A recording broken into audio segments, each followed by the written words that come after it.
Isang magandang araw ng bakbakan mga kaibigan. Welcome sa Boxer Shorts. Ako po si Atty. Ed Tolentino, kasama ninyo sa inyong corner pagdating sa usapang boxing.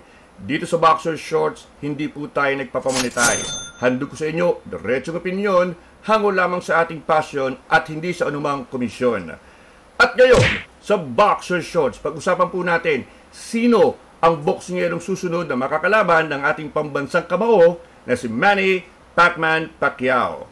Sa kabila ng kontrobersiya sa naging resulta ng kanyang laban kontra kay Mario Barrios kamakailan, sinabi ni Manny Pacquiao na muli siyang babalik sa boxing ring at ang kanyang susunod na laban ay mangyayari within this year. Kaya naman ang daming mga pangalan ang biglang nagsulputan bilang kandidato as the next opponent ni Manny Pacquiao. Sa edisyon ng Boxer Shorts, ating pong hihimayin ang mga pangalan na ito at titingnan natin kung sino ang ating pwedeng irekomenda bilang the next opponent of Manny Pacquiao. Lahat ng yan, dito lamang sa Boxer Shorts.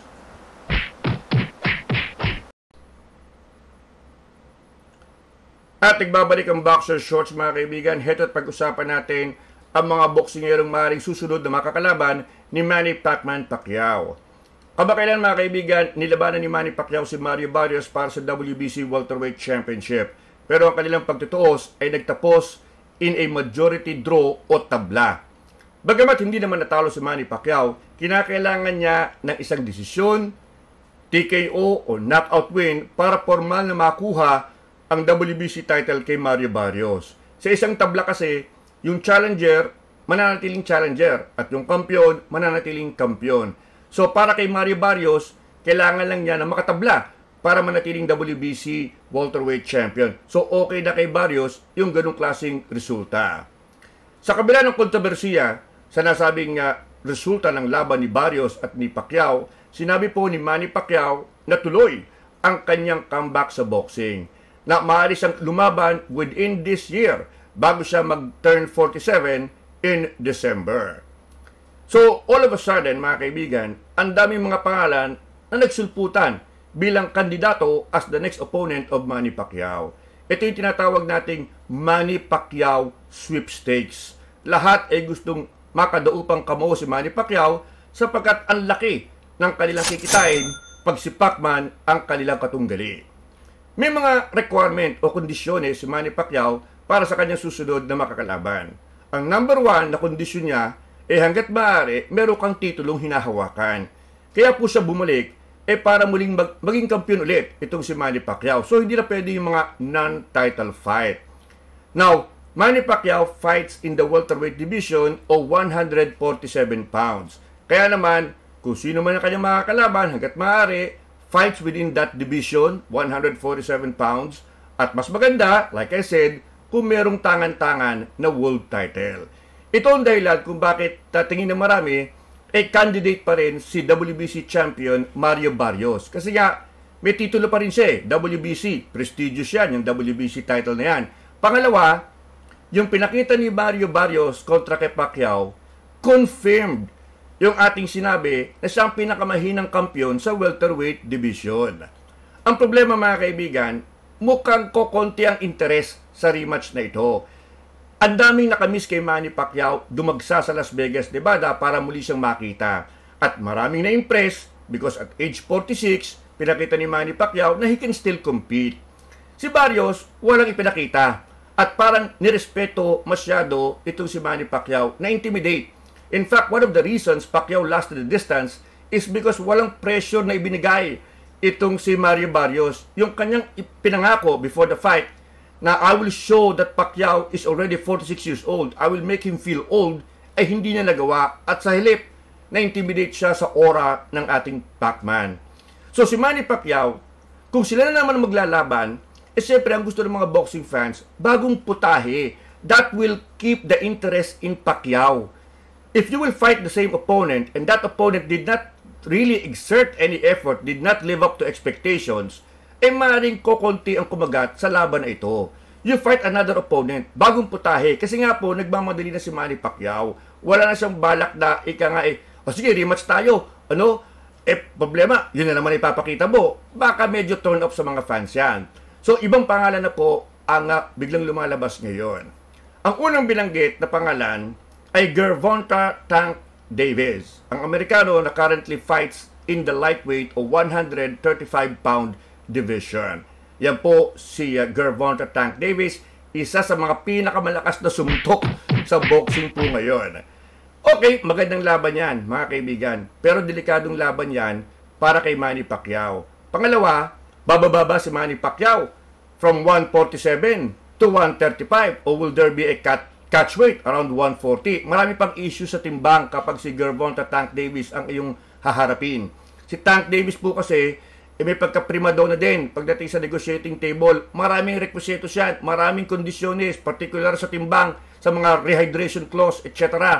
And pangalawa, si Tank Davis, mga kaibigan, ay may mga problemang legal na kinakaharap. Mukhang na-involve na naman siya sa isang problemang legal kamakailan at mukhang haharap na naman sa korte. So maraming excess baggage itong si Gervonta Tank Davis.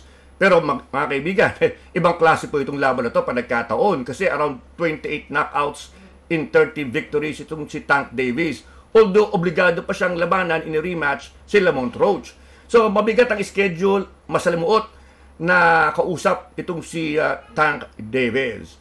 Now, the next opponent that has been also mentioned, mga kaibigan, is the one and only Floyd Mayweather Jr.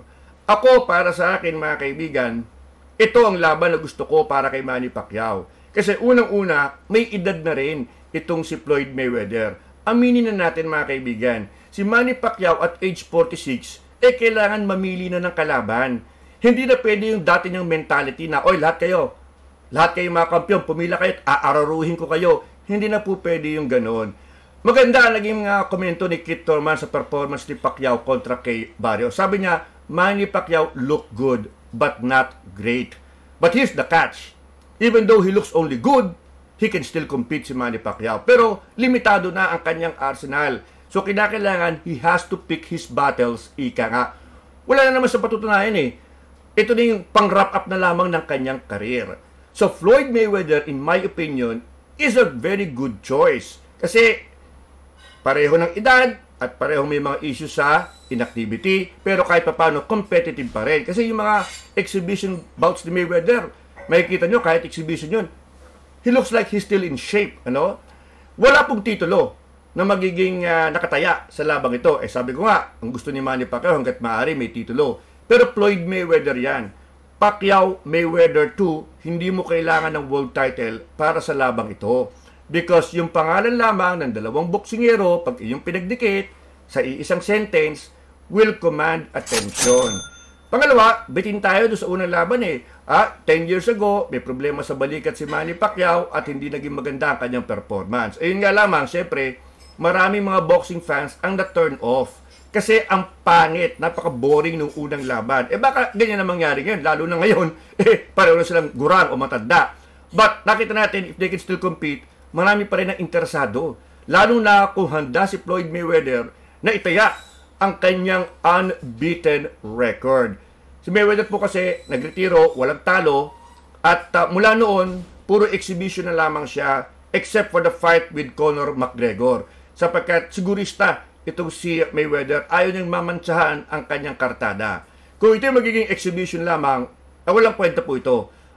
Tanggalin na natin si Mayweather sa listahan ng mga next opponent ni Manny Pacquiao. An exhibition fight will not satisfy the fans. At alam ni Manny Pacquiao yan. Kaya nga sabi ni Manny Pacquiao, ang gusto niya, hanggat maaari, totoong laban. So ayan mga kaibigan, Floyd Mayweather Jr. Kung totoo ang mga balitang umuugong na siya'y meron ng problemang pinansyal na kinakaharap, ang isang laban kay Manny Pacquiao will guarantee na kung anumang problemang pinansyal meron si Mayweather, siguradong mareresolve yan. Yung kanyang piggy bank will instantly be replenished o mabubuo ulit. Malalagyan ng laman. Garantisado yan. It will be a big money fight.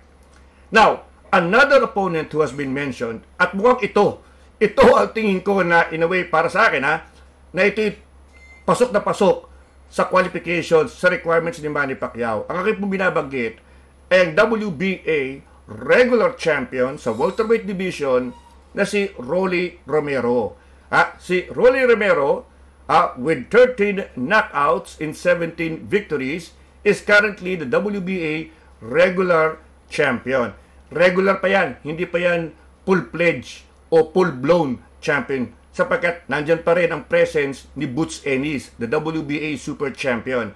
Pero si Boots Ennis, nagsabi na si aakyat na sa 154 o Junior Middleweight Division. So most likely, itong Romero, pag sinabing Romero Pacquiao, baka mabilis pa sa alas 4, ipopromote na yan to full-time world champion ng WBA para mas maganda pag nakalaban ni Romero si Manny Pacquiao.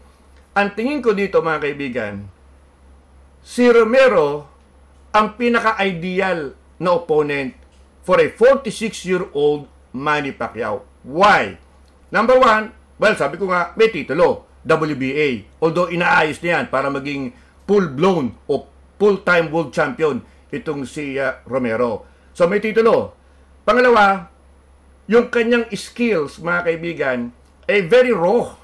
Very raw. Hindi pa pulido ang style itong si Romero. Nakita nyo yung kanyang fundamentals, maluwag. Yung kanyang depensa ay singluwag ng ozone layer. Yung arsenal, yung skill ni Rolly Romero, mga kaibigan, yung fundamentals niya, parang drainage system sa Maynila, palpak, maraming leakage, maraming butas. Parang drainage system natin ngayon sa Maynila. So, why is it interesting? Medyo flawed ang kanyang depensa, but, win or lose, Rolly Romero is always in an exciting fight. May knockout power po kasi yung mama Si Gervonta Tank Davis, bagamat ni-knockout niya si Rolly Romero at in-expose yung kakulangan sa fundamentals ni Romero, inamin ni Gervonta Tank Davis na talagang malakas sumuntok yung Rolly Romero. At alam niyo naman ang ginawa kamakailan ni Rolly Romero kay Ryan Garcia. Pinabagsak niya si Ryan Garcia on his way to an upset win. So, here you have a guy na medyo fundamentally flawed but an exciting fighter win or lose. And a guy packs power. He has a world title. At ang pinaka-importante dito mga kaibigan, marunong magbenta ng laban si Rolly Romero. This guy is quite a character. Medyo nakakatuwa, medyo weird, but he knows how to sell a fight. Importante yan. Kasi alam naman natin si Manny Pacquiao, medyo behave yan, palangiti lang, a man of few words. Si Romero, marunong dumaldal, marunong magbenta ng laban. So, yan ang tingin ng marami. At yan ang tingin ko na ang pinaka-tumbok na kalaban para kay Manny Pacquiao, ang pinaka-pasok sa criteria, given that he is 46 years old and coming off an inactivity, si Romero ang swak na swak. Also, Romero fights for PBC, the same outfit as Manny Pacquiao. So, madaling gawin ang laban sa pagitan ng dalawang boksingero. At hindi pa ganun kapulibok ang kanyang schedule. Pwedeng isingit, di tulad ni Gervonta Tank Davis, di tulad ni Floyd Mayweather, hindi mo alam kung gusto talaga bumalik at itaya ang kanyang unbeaten record. Si Davis, may problema pang domestic na kinakaharap. Itong Rolly Romero is available. So, here are mga kaibigan, yung initial list ng mga pangalan na maaaring makalaban ni Manny Pacquiao. Based on our list, mga kaibigan, yung Rolly Romero ang pinaka-feasible. Pero, kung sakaling magbago ng isip si Floyd Mayweather Jr. at sinabing, I am ready to sign the contract, forget Gervonta Tank Davis, forget Rolly Romero, Floyd Mayweather it is. Pero sabi ko nga, napakaraming requisitos dito si Mayweather. Mahirap kausap sa negotiating table. Mahirap ang negosasyon. At si Manny Pacquiao ay wala ng oras para makipag-negotiate ng mahaba. Si Rolly Romero will sign this fight in a wink of an eye. Wala nang issues, wala nang mga side stories. So, iyan po ang isang bagay na pumapabor pa kay Rolly Romero. So, think about it mga kaibigan. Gervonta Tank Davis, Floyd Mayweather Jr., Rolly Romero, or Mario Barrios. Tingnan po ninyo kung sino sa tingin nyo ang nararapat. And when you mention these fighters, again, kumpara kay Manny Pacquiao, lagi nyo i-consider, lagi nyo i-consider, 46 years old na si Manny. Importante yan, kasama po yan sa evaluation. 46 years old na at medyo limitado na ang kanyang galaw, ang kanyang skills. although he's still good enough to compete.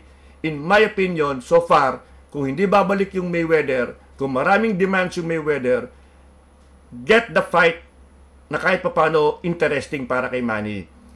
Rolly Romero versus Manny Pacquiao, WBA Welterweight Championship. It's the fight that can be made kung ayaw ni Mayweather. At yan po mga kaibigan ng ating Boxer Shorts for today. Muli, maraming salamat po sa inyong patuloy na pagsubaybay dito sa ating munting YouTube channel. Maraming salamat po sa ating mga bagong subscribers. By the way mga kaibigan, doon sa mga hindi tumutugma ang panlasa dito sa ating YouTube channel, ako na po nagsasabi sa inyo, you do not have to subscribe, you do not have to comment. After all, we do not monetize. Kasi may kanya-kanya po kaming presentasyon. Hindi ko po magamit yung mga videos. Alam ko, gusto niya may videos. Kung gagawin ko naman po yun, nakaw po yun. So, in this channel, we do not read the news. We analyze the news. So, kung hindi po ito ayon sa inyong panlasa, wala po tayong problema. Ako lang po nagsasabi sa inyo to follow other vlogs, other YouTube channels. Sapagkat iba't iba ang aming presentasyon at maaaring doon kayo umaayon. With that, mga kaibigan, again, I reiterate yung aking pasasalamat doon sa mga patuloy na sumusubaybay dito sa Boxer Shorts. Hayaan nyo at pipilitin natin na makapaglabas ng regular episodes. I'm already taking down notes sa mga request niyo kay Alexander Usyk, etc. Lahat po ng yan, isasama natin sa mga future episodes ng Boxer Shorts. So until then mga kaibigan, medyo magpayong po tayo o di kay stay indoor na lamang sapagkat lubhang masama ang panahon ngayon. Ako po si Atty. Ed Tolentino, muli nagpapaalala, walang personalan, buntalan lang.